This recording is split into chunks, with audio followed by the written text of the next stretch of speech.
Je suis Arnaud Schiavi et je joue le rôle de Coulmier dans la pièce Marasade.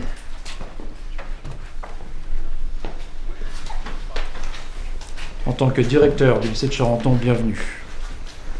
J'aimerais d'abord remercier M. Tsad qui a écrit cette pièce pour notre plaisir et pour l'éducation de nos élèves. Je vous demanderai votre indulgence pour une troupe qui ne s'est encore jamais produite sur scène, mais je peux vous l'assurer. Chaque élève essaiera de faire sa part. Dans cette pièce, M. Tsad a essayé de nous montrer la façon dont Jean-Paul Marat est mort.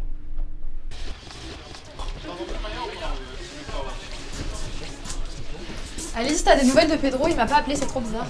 Putain, mais il nous a laissé tomber. Tu peux pas dire ça, tu sais pas ce qui se passe, ça se trouve c'est grave. Tu passes ton temps à défendre ce mec, tout ça parce que tu sors avec lui. Encore heureux qu'on ait trouvé une solution. Moi je vois rien. Mais vous faites quoi là? C'est à toi, Amélie. Déjà assis, voici Marat. Son visage est marqué par la maladie, sa tête bandée, son corps affaibli. L'eau est son seul refuge contre la douleur. Pour incarner ce personnage central, nous avions choisi Pedro, amateur de regard et de lumière et persuadé d'être fait pour la scène. Mais Pedro est absent aujourd'hui.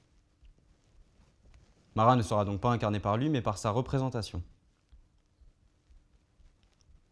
L'infirmière de Marat, dont les soins n'auront jamais suffi à le sauver.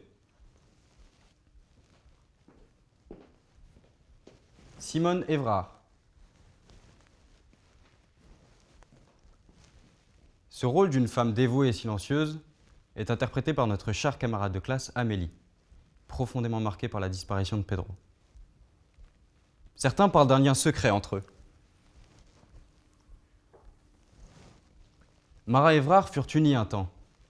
Ils partageaient la même vision du vrai et du juste, et surtout leur argent.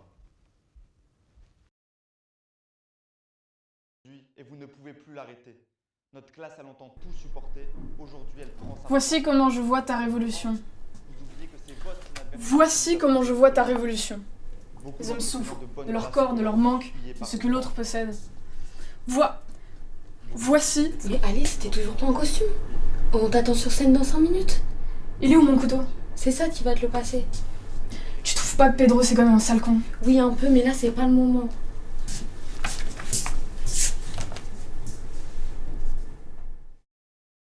Voici Charlotte Corday. Elle habite à Caen et sa famille appartient à la petite noblesse. Malheureusement, la jeune fille qui joue ce rôle souffre de narcolepsie et de mélancolie depuis sa séparation avec Pedro. Ou plutôt devrais-je dire Marat.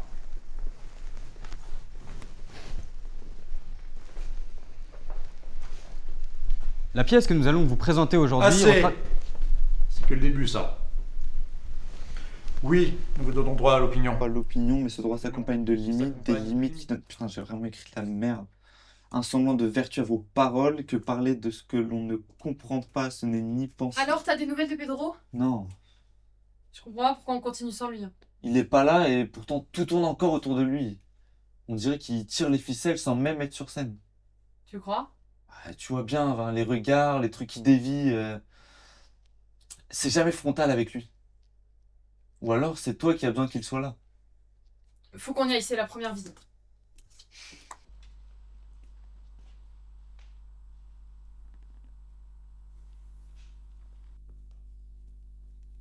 J'ai pour le citoyen Marat un message important concernant la situation à Caen, ma ville natale. Nous ne voulons recevoir aucun visiteur. Si vous avez quelque chose à dire à Marat, mettez-le par écrit. Ce que j'ai à dire ne peut pas s'écrire. Je veux me tenir devant lui et le regarder. Je veux voir son corps trembler et son front perlé de sueur. Je veux enfoncer entre ses côtes le poignard que je tiens. Pas encore.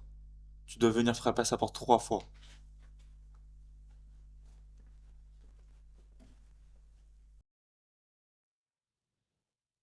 Voici une lettre dans laquelle je demande à nouveau à être reçu par Marat.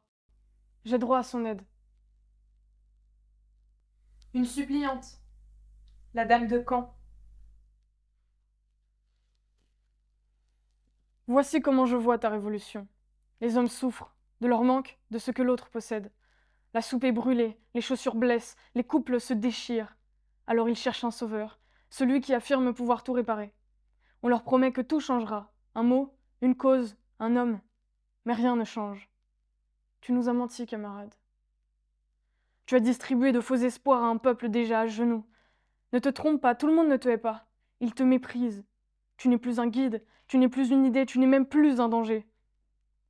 Cependant, moi je te hais.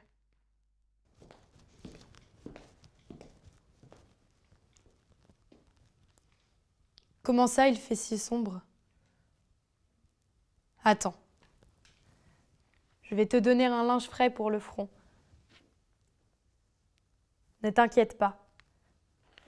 Tu n'es ni en train de geler, ni de brûler vivant.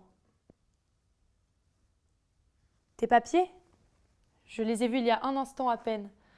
Voilà. Ils sont là. Tu ne les vois pas, Jean-Paul?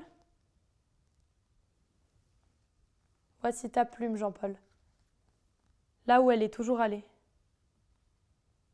Pourquoi fait-il si sombre?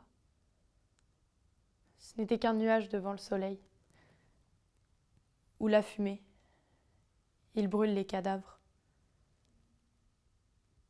Mara? Je t'aime.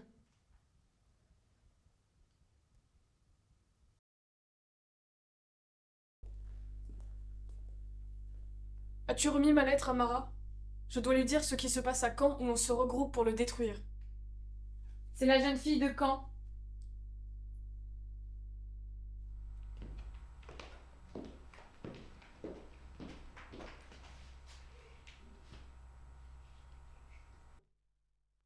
Je te dirai le nom de mes héros, Mara.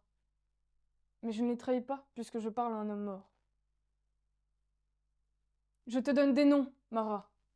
Les noms de ceux qui ont troublé ta réputation. Je nomme Barbarou, et Brissot, et Buzeau, et Gansonnet, et Vergniaud, et Gadet. J'arrive, Mara. Mais tu ne peux pas me voir, Mara. Car tu es... C'est la troisième visite, c'est maintenant ou jamais.